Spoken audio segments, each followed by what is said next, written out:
பிரான்சில் சமூக சேவையாற்றிய இந்தியருக்கு பிரெஞ்சு நகராட்சியின் விருது. இளைஞர்களுக்கான வேலைவாய்ப்பு, தொழில் வழிகாட்டல் உள்ளிட்ட பணிகளுக்காக விருது வழங்கி சிறப்பிப்பு.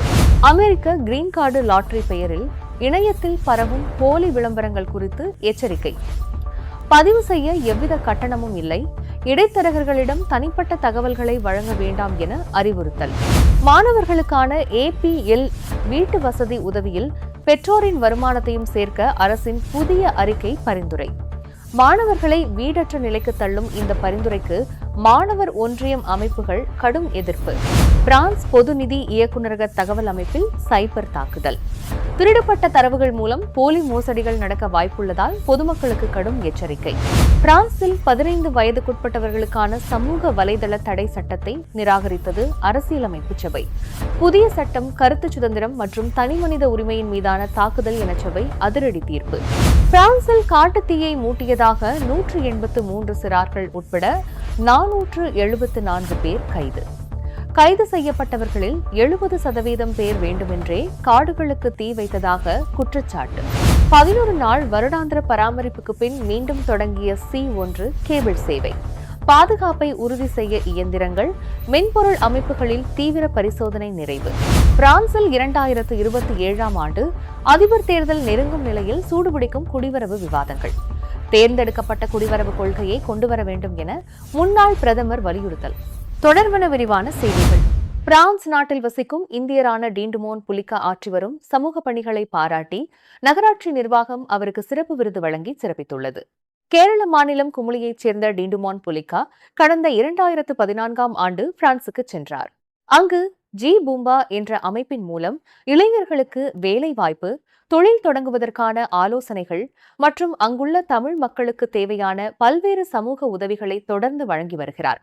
இவரது 12 ஆண்டுகால சமூக சேவையை பாராட்டி பிரான்ஸ் நகராட்சி நிர்வாகம் அவருக்கு இந்த விருதை வழங்கி சிறப்பித்தது.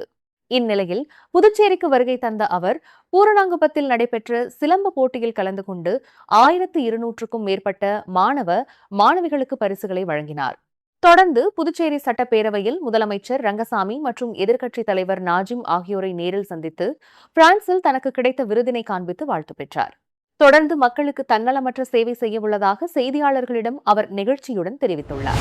பிரான்ஸ் குடிமக்கள் அமெரிக்காவில் நிரந்தரமாக வசிக்க கிரீன் கார்டு லாட்டரி மூலம் வாய்ப்பு பெறலாம் என கூறி இணையத்தில் பரவும் போலி விளம்பரங்கள் குறித்து கடும் எச்சரிக்கை விடுக்கப்பட்டுள்ளது. CIC ஃபைண்டர் என்ற தனியார் தளம் நடப்பு 2026ஆம் ஆண்டுக்கான பதிவு முடிவடையும் தேதி ஆகஸ்ட் 12 அல்லது 13 என தவறான தகவலை பரப்பி வருகிறது. இது அமெரிக்க அரசின் அதிகாரப்பூர்வ தளம் அல்ல என தெளிவுபடுத்தப்பட்டுள்ளது. அமெரிக்க வெளியுறவுத்துறையின் அதிகாரப்பூர்வ தகவலின்படி DV 2027 திட்டத்திற்கான பதிவு தொடங்கும் தேதியே இன்னும் அறிவிக்கப்படவில்லை.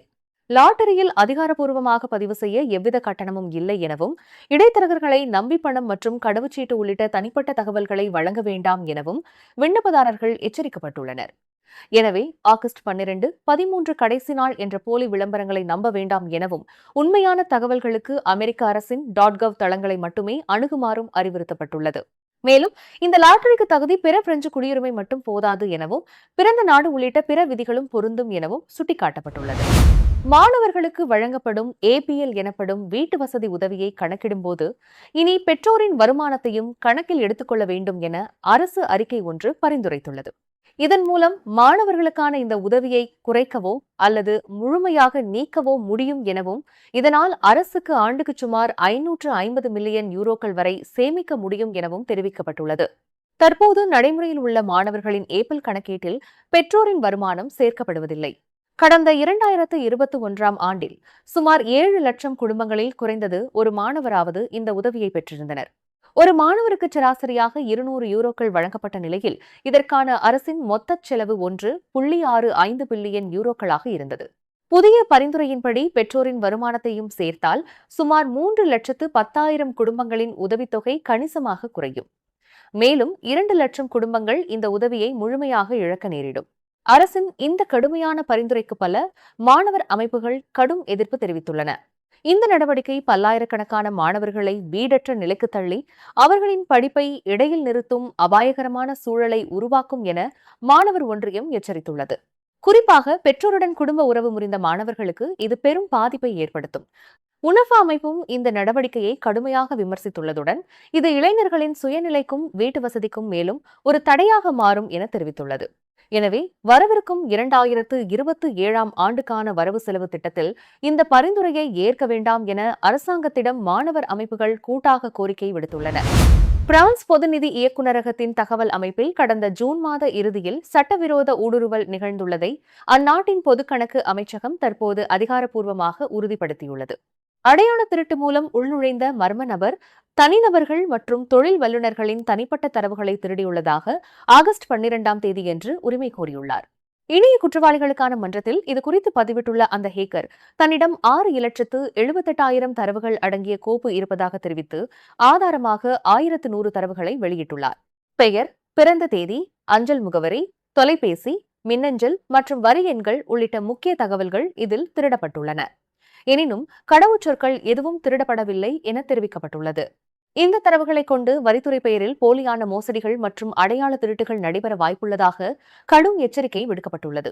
இந்த சட்டவிரோத அணுகல் உடனடியாக துண்டிக்கப்பட்டாலும் பல மில்லியன் வரி செலுத்துவோர் இதனால் பாதிக்கப்பட்டிருக்கலாம் என அஞ்சப்படுகிறது. இதையடுத்து கூடுதல் பாதுகாப்பு நடவடிக்கைகளை மேற்கொண்டுள்ள நிதித்துறை அதிகாரிகள் தேசிய சைபர் பாதுகாப்பு முகமையுடன் இணைந்து தீவிர விசாரணையில் ஈடுபட்டுள்ளனர்.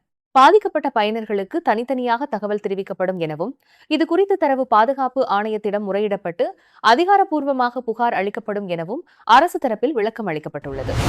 எதிர்வரும் செப்டம்பர் 1ஆம் தேதி முதல் 15 வயதுக்குட்பட்ட சிறார்கள் சமூக வலைதளங்களை பயன்படுத்துவதை தடை செய்யும் சட்டத்தை பிரான்சின் அரசியலமைப்பு சபை இன்று வெள்ளிக்கிழமை அதிரடியாக நிராகரித்துள்ளது. கடந்த ஜூலை 21ஆம் தேதியன்று நாடாளுமன்றத்தால் இறுதியாக ஏற்றுக்கொள்ளப்பட்ட இந்த மசோதாவிற்கு எதிராக லா பிரான்ஸ் இன்சூமைஸ் கட்சி நாடாளுமன்ற உறுப்பினர்கள் முறையிட்டதைத் தொடர்ந்து இந்த தீர்ப்பு வழங்கப்பட்டுள்ளது. இந்த தடையானது கருத்து சுதந்திரத்தின் மீதான அளவு கடந்த தாக்குதல் என அரசியலமைப்பு சபை தனது தீர்ப்பில் சுட்டிக்காட்டியுள்ளது. மேலும் 15 வயதினரின் முதிர்ச்சி மற்றும் குடும்ப சூழல் ஆகியவற்றை கணக்கில் கொள்ளாததுடன் பெற்றோர்கள் எத்தகைய சூழலில் தங்கள் குழந்தைகளுக்கு அனுமதி வழங்கலாம் என்பது குறித்தும் சட்டம் எதையும் தெளிவாக குறிப்பிடவில்லை. அத்துடன் வயது வந்தோர் உட்பட அனைவரும் இணைய சேவைகளை பயன்படுத்த வயதை நிரூபிக்க வேண்டும் என்ற விதிமுறை தனிமனித உரிமையை பறிக்கும் செயலாக உள்ளதாகவும் சபை விமர்சித்துள்ளது. இந்நிலையில் அரசியலமைப்பு சபையின் இந்த முடிவை தொடர்ந்து அதிபர் இமானுவேல் மக்ரோன் உடனடியாக பிரதமர் செபாஸ்டியன் லெகோர்னுவிடம் புதிய சட்ட வரைவை உருவாக்கும் பொறுப்பை ஒப்படைத்துள்ளார். அரசியலமைப்பு சபையின் தீர்ப்பு மற்றும் ஐரோப்பிய விதிமுறைகளை முழுமையாக உள்ளடக்கி சட்ட ரீதியாக வலுவான புதிய வரைவு விரைவாக உருவாக்கப்படும் என எலிசே மாளிகை தெரிவித்துள்ளது. மேலும் 2027ஆம் ஆண்டின் வசந்த காலத்திற்குள் இந்த சீர்திருத்தம் முழுமையாக செயல்படுத்தப்படும் என அரசு தரப்பில் திட்டவட்டமாக தெரிவிக்கப்பட்டுள்ளது.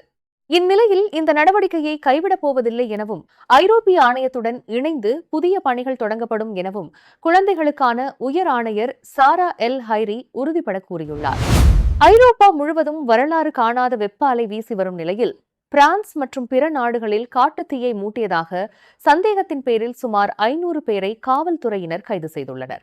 பிரான்சில் கடந்த ஜூலை 1ஆம் தேதியிலிருந்து ஏற்பட்ட காட்டுத்தீ சம்பவங்கள் தொடர்பாக 183 சிறார்கள் உட்பட 474 பேர் கைது செய்யப்பட்டுள்ளதாக அந்நாட்டின் உள்விவகார அமைச்சகம் தெரிவித்துள்ளது. இவர்களில் 70% பேர் வேண்டுமென்றே தீ வைத்ததாகவும் எஞ்சியவர்கள் தற்செயலாக அவ்வாறு செய்ததாகவும் சந்தேகிக்கப்படுகிறது. குறிப்பாக போர்டோ விமான நிலையம் அருகே ஏற்பட்ட காட்டுத்தீயில் 2 தீயணைப்பு வீரர்கள் பலியான சம்பவத்தில் 15 வயது சிறுவன் ஒருவன் கைது செய்யப்பட்டுள்ளார். இந்நிலையில் லாண்டஸ் பகுதியில் வெறும் 24 மணி நேரத்திற்குள் 1100 ஹெக்டேர் பைன் காடுகள் எரிந்து நாசமானதால் அங்கிருந்து 525க்கும் மேற்பட்ட மக்கள் வெளியேற்றப்பட்டுள்ளனர். முன்னதாக ஜூலை மாத இறுதியில் ஏற்பட்ட பெரும் காட்டுத்தீயில் 50,000 ஹெக்டேர் நிலப்பரப்பு அழிந்ததால் சுமார் 2,20,000 மக்கள் வீடுகளை விட்டு வெளியேற்றப்பட்டனர். பிரான்ஸ் மட்டுமின்றி ஸ்பெயின், குரோஷியா உள்ளிட்ட 6 ஐரோப்பிய நாடுகளும் காட்டுத்தீயால் கடுமையாக பாதிக்கப்பட்டுள்ளன. குரோஷியாவில் ஆயிரக்கணக்கான வீடுகள் எரிந்து சாம்பலானதில் ஒருவர் உயிரிழந்தார் மற்றும் 7 பேருக்கு உயிருக்கு ஆபத்தான காயங்கள் ஏற்பட்டுள்ளன. தெற்கு ஸ்பெயினிலும் 31,000 ஹெக்டேர் நிலப்பரப்பு எரிந்துள்ளதால் 700 பேர் பாதுகாப்பான இடங்களுக்கு மாற்றப்பட்டுள்ளனர். ஐரோப்பா உலக சராசரியை விட 2 மடங்கு வேகமாக வெப்பமடைந்து வருவதே இத்தகைய தீவிர வானிலை நிகழ்வுகளுக்கு காரணம் என விஞ்ஞானிகள் எச்சரித்துள்ளனர். பிரான்சின் வால்தமான் பகுதியில் இயங்கும் முதல் நகர்ப்புற கேபிள் காரான C1 சேவை 11 நாட்கள் வருடாந்திர பராமரிப்பு பணிகளுக்கு பிறகு இன்று மீண்டும் மக்கள் பயன்பாட்டிற்கு திறக்கப்பட்டுள்ளது. கடந்த ஆகஸ்ட் 3ஆம் தேதி முதல் இந்த சேவை நிறுத்தப்பட்டிருந்ததால் தினமும் இதனை பயன்படுத்தும் சுமார் 12,000 பயணிகள் வரை சிரமத்திற்கு உள்ளாகினர். பயணிகளின் பாதுகாப்பை முழுமையாக உறுதி செய்வதற்காக இயந்திரங்கள் மற்றும் மென்பொருள் அமைப்புகளில் தீவிர பரிசோதனைகள் மேற்கொள்ளப்பட்டன. அத்துடன் தீயணைப்பு படையினரின் அவசர கால மீட்பு பயிற்சிகளும் நடைபெற்றன. கடந்த 2025ஆம் ஆண்டு தொடங்கப்பட்ட இந்த சேவையை இதுவரை 1 மில்லியனுக்கும் அதிகமானோர் பயன்படுத்தியுள்ளனர். பராமரிப்பு பணிகள் வெற்றிகரமாக நிறைவடைந்ததை அடுத்து 4.5 கிலோமீட்டர் தூரத்தை 18 நிமிடங்களில் கடக்கும் இந்த கேபிள் கார் சேவை இன்று முதல் வழக்கம் போல் இயங்கும் என அறிவிக்கப்பட்டுள்ளது. பிரான்சில் 2027ஆம் ஆண்டு நடைபெறவுள்ள அதிபர் தேர்தலுக்கான அரசியல் விவாதங்களில் குடிவரவு விவகாரம் மீண்டும் சூடுபிடிக்க தொடங்கியுள்ளது. கடந்த ஜூலை 30ஆம் தேதியன்று ஸ்பெயினின் சியூட்டா எல்லையில் ஏற்பட்ட குடியேற்ற நெருக்கடியை தொடர்ந்து அதிபர் வேட்பாளர்கள் பலரும் தங்களின் நிலைப்பாடுகளை முன்வைத்து வருகின்றனர். முன்னாள் பிரதமர் எட்வார்ட் பிலிப் தற்போதைய கட்டுப்பாடற்ற நிலைமையை மாற்றி தேர்ந்தெடுக்கப்பட்ட குடிவரவு என்ற கொள்கையை கொண்டுவர வேண்டும் என வலியுறுத்தியுள்ளார். வேலை தேடி வரும் குடியேற்றவாசிகளுக்கே முன்னுரிமை அளிக்க வேண்டும் என வேட்பாளரான கேப்ரியல் அட்டல் தெரிவித்துள்ளார். கடந்த 2025ஆம் ஆண்டின் தரவுகளின்படி உழைப்பிற்காக வந்தவர்கள் வெறும் 50,000 பேர் மட்டுமே உள்ள நிலையில் கல்விக்காக 1,16,000 பேரும் குடும்ப உறவுகளுக்காக 90,000 பேரும் வந்துள்ளதை அவர் சுட்டிக்காட்டியுள்ளார். எனவே தொழில் மற்றும் பிறந்த நாடுகளின் அடிப்படையில் ஒரு கட்டுப்பாட்டு ஒதுக்கீட்டு முறையை கொண்டுவர வேண்டும் என அவர் திட்டவட்டமாக கூறியுள்ளார். இதற்கிடையே தீவிர வலதுசாரி தலைவரான மரின் லூ பென் 2027இல் தாங்கள் ஆட்சிக்கு வந்தால் ஐரோப்பிய ஒன்றிய குடிமக்களுக்கு மட்டுமே ஷெங்கன் எல்லைகளுக்குள் தடையில்லாமல் பயணிக்க அனுமதிப்போம் என எச்சரித்துள்ளார். இந்நிலையில் விலைவாசி உயர்வு, வேலையின்மை போன்ற உண்மையான பிரச்சினைகளை மறைக்கவே அரசியல் கட்சிகள் மீண்டும் குடிவரவு பிரச்சினையை கையில் எடுத்துள்ளதாகவும் உழைப்பவர்களை மட்டும் வடிகட்டி எடுப்பது நவீன கொத்தடிமை முறைக்கு சமமானது எனவும் சமூக ஆர்வலர்கள் பலரும் இதற்கு கடும் கண்டனம் தெரிவித்து வருகின்றனர். This is Kural Media, your trusted source for global news. இது குரல் மீடியா செய்திகள்.